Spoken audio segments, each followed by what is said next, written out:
I'm looking for exciting. I'm looking for flashy. I'm looking for somebody who has that thing. What is that thing? Sean O'Malley is that thing. What's up, guys? I know you want one of these jerseys.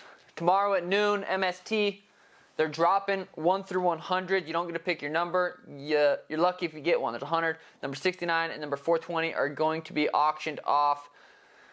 I will let you know. I believe they will be auctioned off Thursday or Friday. They'll have a 24-hour auction, bid, whatever you want to call it, to get them jerseys. But anyway, let's talk about Cody Garbrandt moving down to 125. So he would be facing Deiveson Figueiredo. I'm trying to make sure I say his name right.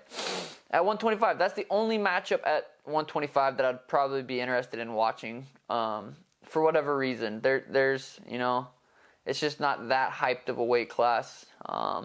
Joseph Benavidez versus Figueiredo. God, how do you keep saying? I keep saying his name wrong. Yeah, Figueiredo. That fight was sweet. Figueiredo was actually pretty fun to watch. The first time I watched him, I think I had maybe watched him before, but it was when he fought Benavidez.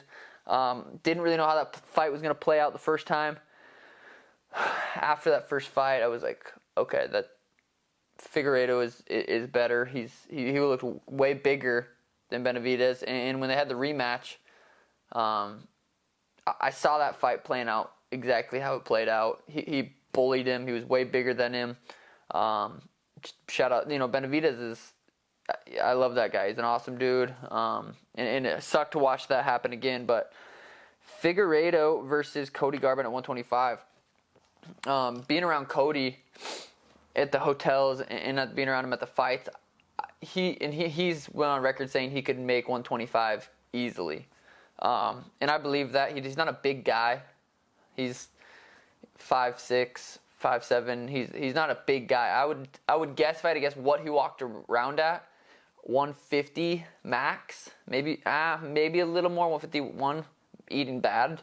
Eating clean, I'd say walks around 150, 149. Somewhere around there. So could he make the weight? Yes. That would be an interesting matchup. I'd love to see him go down to 125. And he's already won the bantamweight belt. Beats Figueiredo. He's the champ. So that would probably be, and that wouldn't be an easier fight than him trying to fight Peter Yan. I feel like both those dudes.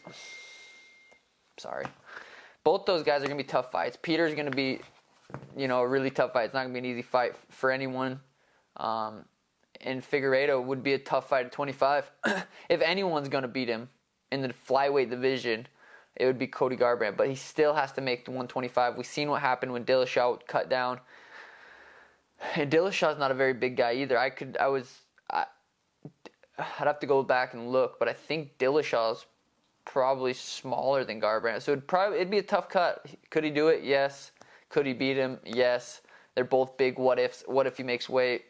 What if he what if he still has to go out there and perform?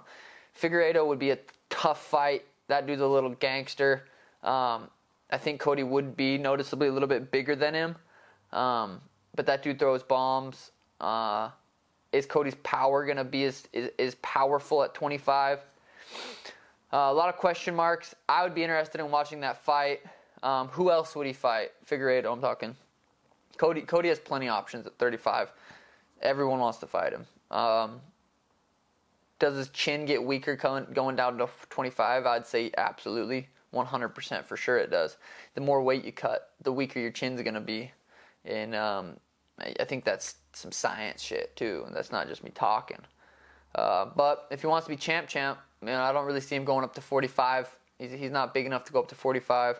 So if he's chasing that champ status and a legendary career, maybe he does go down to 25, win that belt.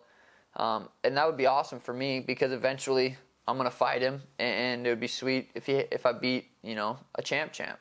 So I would be rooting for Cody to go down to 25 and win that fight. It would be an awesome fight. It would be hyped and it would be a perfect co-main event for whoever I'm fighting.